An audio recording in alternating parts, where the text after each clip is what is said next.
Chapter 50. The Cyclone. Lord of the wind, I feel thee nigh, I know thy breath in the burning sky, and I wait with a thrill in every vein for the coming of the hurricane. The Hurricane, Bryant. The blackness of the midnight rapidly enshrouded sea and sky. A low, sad, and mournful tone now rose on the murky air. 'Twas like the wail of a lost spirit wandering amid darkness and desolation, now rising and swelling, now dying away in ominous silence. Once again it arose in deep and sonorous vibrations like the tones of a vast organ, louder and still louder, higher and still higher, till it swelled in one mighty brazen blast, like the clangor of a giant trumpet blown by the demon of the tempest. "'Tis the Cyclone!" shouted the captain. "Quick! Shoot the ship above the main storm belt!"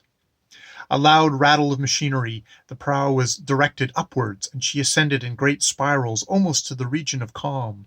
The cloud masses in which we were immersed slowly drifted to the east. Suddenly a blinding flash of lightning that seemed to split the firmament shot from horizon to zenith, and a thunder peal shook like an earthquake. It was a signal of the Storm King. "Look! Look!" exclaimed Elphine, pointing below. Down in the heavy cloud bank on the horizon, a great ragged hole appeared, scooped out in the blackness, from which issued a long, slender stream of whitish vapor, like that from an escape pipe of a steamer. Slowly creeping like a serpent from its den, it stole stealthily over the waters, crushing the waves down flat beneath its resistless march and enormous pressure. The whole watery expanse along its track was converted into a seething mass of foam. Suddenly it straightened itself out, shooting its apex forward like the point of a spear. The rear of its shaft expanded in the shape of a gigantic fan or tail of a comet, twisting and coiling in all directions, while from its depth flew balls of fire, livid lightnings, hissings, and explosions. The aerial monster now sped over the waters with the rush and roar of 1,000 railroad trains. The whole surface of the lake was utterly blotted out. The surrounding air and clouds were being rapidly sucked down in the vortex beneath, and it required an incessant struggle to prevent the ship from being drawn into the whirl.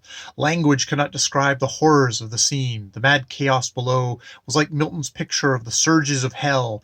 Cascades of lightning ripped and tore it in every direction, disclosing dark abysses, fathomless gulfs, and all manner of horrible shapes and forms. The cyclone now curved around towards the shore. By this time we had nearly crossed the lake. "Lights of the city ahead!" shouted the man at the dome. "Make straight for it!" replied the captain.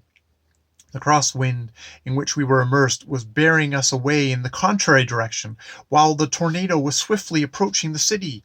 The lights of the palace now came in view. I pointed it out to the captain. The clock now struck 8. It was the hour for the princess's final decision. The sound smote like a knell on my ear. "Captain," said I, "we must fly to the palace immediately." "It will be impossible, except by passing directly through the cyclone. Our ship would be torn to pieces. We must wait here till it blows over." "How long?" "Perhaps 10 minutes, perhaps half an hour. No one can tell. Besides, there's the tempest that follows in its wake, almost as fatal as a cyclone itself." "'Twill be too late," exclaimed Elphine. "All will be over. The princess—" "Yes, too late!" I cried. "Perhaps even now it may be too late. Haste! Lose not a moment! 'Tis the hour for life or death. To her, to me! Fly to the palace instantly!" "I'll risk it," replied the captain, "though death and destruction lie before me." Then calling to the crew, they entered the cabin. He explained all. "Will you take the risk, boys?" "Aye, aye!" they heartily responded. "'Tis our business to face death, to die, if need be, in the line of duty." "Then let us say our farewells all around, for we may never meet again this side of the grave." We silently clasped hands. That grasp was firm and steady as rock. Though many an eye was moistened, not a single cheek paled, nor a nerve quivered. Every countenance displayed unflinching courage and determination. Some even smiled. The farewells over. "Every man to his post," ordered the captain, and the crew took their stations. "Fold midship and aft storm wings. Withdraw force wings up to their tips. Steadier. Shorten the double fold full the rudder. Link extra chains and put 2 men at the wheel. In a few moments the order was accomplished. Are you all ready? He shouted. Aye, aye! Shoot the ship straight down through the eye of the Cyclone, and if Almighty God helps her to clear it, make for the palace. Aye, aye, Captain. Elphine sank to her knees in silent prayer. Like an eagle swooping from an ear, down plunged the ship into the tornado, the impetus of her rush alone saving her from being capsized. We were instantly immersed in Egyptian darkness, tossed and whirled amid thundering and explosions, sheets of fire and flashes of lightning. The convulsions of the tornado reached the heavens. Sky, billows, clouds, and foam were one furious chaos, mingled with whistling shrieks and howls like wild beasts and demons in torture, and high above all rose the dreadful roaring of the sea as if lashed by the whips of fiends. And now the sound of crashing branches and uprooted tree trunks announced that the aerial monster was tearing its way through the groaning forest. Soon came the splitting of timbers, off torn roofs and crash of falling walls.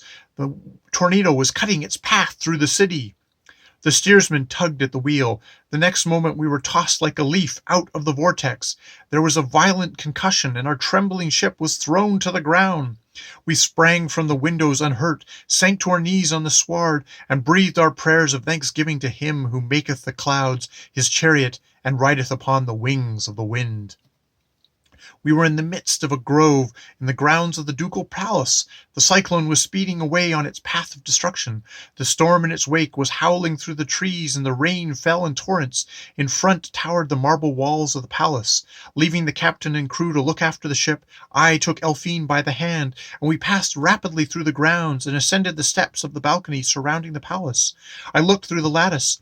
The grand salon was brilliantly illuminated and thronged with dignitaries of high ranks, officers, court ladies, and members of the royal household. In the center was a large table.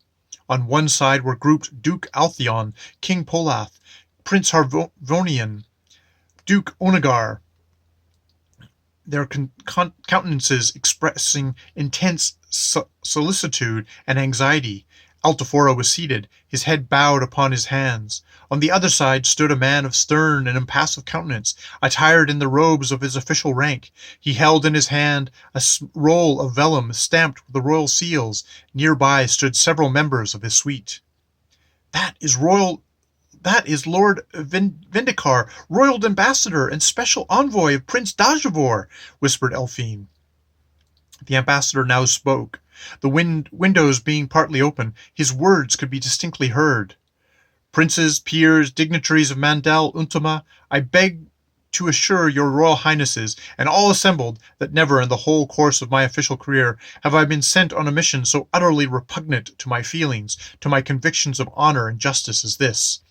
The whole course of His Highness Prince Diavajor, although viewed as strictly legal by our government, is universally condemned by our people. Nevertheless, I must fulfill my duty, however painful it may be.